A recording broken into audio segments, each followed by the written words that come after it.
কেইদিনমান ধৰি পেলাই মই সকলোৰে নখোৱা ভিডিঅ'বিলাক দি আছোঁ। আজি আমাৰ নিজৰ ঘৰতে নখোৱা পাতিছিলোঁ আৰু সেইদিনা আছিল 2 মাঘৰ দিনা ৰাতি আৰু সকলোকে নিমন্ত্ৰণ জনাইছিলোঁ। পৰিয়ালৰ বেলেগ বাহিৰৰ মানুহ নাছিলে, ঘৰৰ পৰিয়ালৰ মানুহখিনি, খুৰীহঁতো আহিছিলে, বৌহঁত আহিছিলে।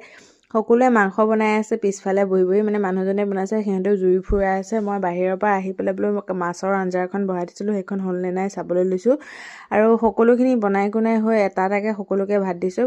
আৰু আমাৰ জীয়ানে ইফালে সিফালে কৰি ডান্স মাৰি আছে, নিজে নিজে গান গাইছে। আমি সকলোৱে তাক চাই চাই হাঁহি ফূৰ্তি কৰি আছোঁ আৰু মাহঁতে সিফালে ভাত খাই আছে, কাৰণ নেক্সট ডে সোনকালে খুৱাইছোঁ আৰু ঘৰলৈ আহিব লাগিব নহয়, সেইকাৰণে জল্দি জল্দি খোৱালোঁ। আৰু এয়া হৈছে নেক্সট ডে ভিডিঅ'। তাক উলিয়াই কৰি লৈছোঁ, সি মানে নাথাকেই, মোৰ হাতত নধৰে, দৌৰি দৌৰি পলাইছে আৰু পলাওঁতে হামখুৰি খাই পৰিলে। এনেকৈ ল'ৰা ছোৱালীবিলাক একদম দৌৰি দৌৰি পৰি থাকিলে ইমানেই ভয় লাগে, ক'বলৈ সীমাই নাথাকে, বুকুখন চিংকৈ মাৰে।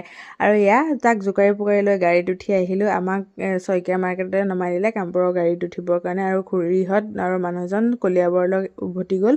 আৰু এয়া জীয়ান ৰাস্তাটো শুই আহিছে আৰু অৱশেষত ঘৰখন পালোহি। ঘৰখন পালে আৰু ক'বই নালাগে নহয়, একদম মনটো উগুল থুগুল হৈ আছিলে। কেতিয়াবা যেতিয়া পাই যাওঁ নহয়, ক'বলৈ সীমাই নাথাকে আনন্দত। আৰু এয়া সন্ধিয়াৰ সময়ত ভিনদেউৱে সকলোৰে কাৰণে ম'ম' লৈ আহিলে আৰু তাৰ কাৰণে তিমি মাছ এটা লৈ আহিছে ভোগালী মেলাৰ পৰা। আৰু মায়ে দিনটো ভাত পানী নাই খোৱা বুলি সোনকালে ভাতৰ যা যোগাৰো কৰিছে, দাইল বনাইছে, পনীৰ, কাচকল চিপছ আৰু এয়া উৰহি ভাজি। এনেকৈ দিনটো পাৰ কৰিলোঁ আজিলৈ ইমান।